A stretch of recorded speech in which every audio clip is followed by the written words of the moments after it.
नमस्कार। आज हम सुबह की कुछ आदतों पे बात कर रहे हैं। मतलब ऐसी आदतें जिनसे दिन थोड़ा और प्रोडक्टिव बन सके। जी। हमारे पास कुछ नोट्स हैं, कुछ लेख भी हैं जो खास तौर पे सुबह 9 बजे से पहले करने वाले 3 कामों पर अंशा रोशनी डालते हैं। हाँ, और ये देखना दिलचस्प होगा कि इनमें क्या खास है, मतलब आम सलाह से कुछ अलग। हाँ, वही। चलिए देखते हैं। तो पहली बात जो इन सोर्सेज में बार-बार आ रही है, वो है दिन की योजना इरादे से बनाना। हम्म। ये सिर्फ टू डू लिस्ट बनाने जैसा नहीं है, है ना? जी। इसमें सुबह के शायद 5 या 10 मिनट लगाकर हाँ, अपने बड़े लक्ष्यों को देखते हुए दिन की सबसे जरूरी मान लीजिए 3 प्राथमिकताएं तय करना। बिल्कुल। और देखिए नोट्स इसे कैसे जोड़ते हैं।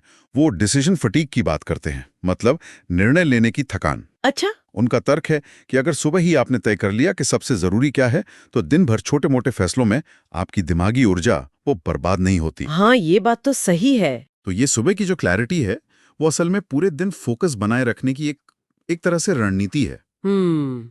एक सोर्स में तो ये भी कहा गया है कि इस 5-10 मिनट की प्लानिंग से सुबह का कॉर्टिसोल लेवल भी थोड़ा कम हो सकता है, मतलब तनाव कम होता है। अरे वाह। तो ये सिर्फ ऑर्गेनाइज्ड रहने की बात नहीं है, ये तो मेंटल एनर्जी बचाने का तरीका भी हुआ। बिल्कुल बिल्कुल। ये तो काफी गहरा पॉइंट है। अच्छा, तो दिमाग तो सेट हो गया, लेकिन शरीर का क्या? नोट्स में फिजिकल एक्टिविटी, उस पर भी काफी जोर है सुबह के लिए। हाँ है। और यहाँ भी मतलब बात सिर्फ कैलोरी बर्न करने की नहीं है। अच्छा। नोट्स में हल्के व्यायाम जैसे स्ट्रेचिंग हो गई या तेज चलना, ऐसे सुझाव हैं। और इनका कनेक्शन सीधे दिमागी प्रदर्शन से बताया गया है। दिमागी प्रदर्शन से कैसे? हाँ, एक स्टडी का जिक्र है नोट्स में कि सुबह की हल्की कसरत भी वो ब्रेन डिराइव न्यूरोट्रॉफिक फैक्टर यानी BDNF रिलीज को बढ़ा सकती है। BDNF वो क्या होता है? यह एक प्रोटीन है जो सीखने और याददाश्त के लिए मतलब काफी महत्वपूर्ण माना जाता है। ओ, तो सुबह हिलने डुलने से सिर्फ बॉडी नहीं जागती, दिमाग भी तेज होता है। हाँ, कुछ ऐसा ही कनेक्शन बताया गया है। क्या नोट्स में किसी खास तरह की एक्टिविटी पे ज्यादा फोकस है? मतलब योग करें या दौड़ें? नहीं, नोट्स किसी एक चीज को बेस्ट नहीं बता रहे हैं। वो नियमितता पर जोर दे रहे हैं, रेगुलर होना जरूरी है। अच्छा। चाहे वो 5 मिनट की स्ट्रेचिंग हो या 20 मिनट की तेज चाल, मेन बात है शरीर को हरकत में लाना, ताकि ब्लड फ्लो बढ़े, दिमाग को ऑक्सीजन मिले। इससे एनर्जी तो मिलती ही है, मूड भी बेहतर होता है, जो दिन भर की चुनौतियों के लिए जरूरी है ना? हाँ, बिल्कुल सही। ठीक है। तो पहला, इरादे से योजना। दूसरा, शरीर को जगाना। अब तीसरा, और ये शायद आजकल सबसे मुश्किल है। हाँ, वो है सुबह सुबह स्क्रीन से बचना। हाँ, ये तो बहुत ही आम हो गया है आजकल। आंख खुलते ही फोन हाथ में। सही बात है। नोट्स इसे कहते हैं रिएक्टिव मोड में दिन शुरू करना।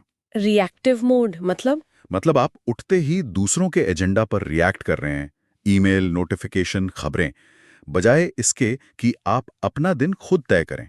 प्रोएक्टिव होने के बजाय रिएक्टिव हो जाते हैं। ये तो सोचने वाली बात है। तो नोट्स क्या सुझाव देते? स्क्रीन नहीं तो क्या? कुछ विकल्प हैं, जैसे कुछ प्रेरणादायक पढ़ना, कोई किताब हो या कोई अच्छा लेख, अच्छा। या फिर 5-10 मिनट ध्यान करना, माइंडफुलनेस प्रैक्टिस, या जर्नलिंग भी कर सकते हैं, अपने विचार लिखना। जर्नलिंग। हाँ। मकसद ये है कि सुबह के जो पहले कुछ पल हैं, उन्हें बाहरी शोर से बचाकर अपने अंदरूनी विचारों और इरादों पर फोकस करें। हम्म। इससे आप ज्यादा सचेत रहते हैं और दिन की शुरुआत थोड़ी शांति से होती है। समझ गई। तो ये तीनों चीजें, सोचकर प्लान करना, शरीर को एक्टिव करना और सुबह स्क्रीन से बचकर दिमाग को शांत रखना, ये तीनों मिलकर एक तरह की मजबूत नींव बनाती हैं, बिल्कुल। जिस पर एक प्रोडक्टिव दिन खड़ा हो सकता है।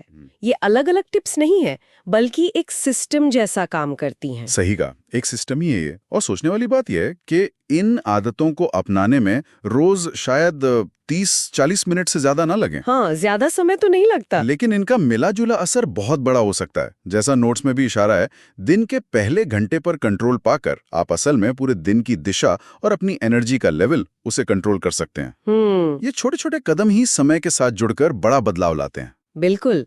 तो चलिए, चर्चा के अंत में एक सवाल छोड़ जाते हैं सोचने के लिए। जी। अगर सुबह 9 बजे से पहले की ये 3 आदतें, योजना, हरकत और स्क्रीन से दूरी, इतनी फायदेमंद हैं, जैसा कि ये नोट्स बताते हैं, तो फिर सुबह की वो एक सबसे आम आदत कौन सी हो सकती है, जो शायद बिल्कुल नुकसानदेह न लगती हो, पर अनजाने में हमारी प्रोडक्टिविटी को सबसे ज्यादा चोट पहुंचाती हो?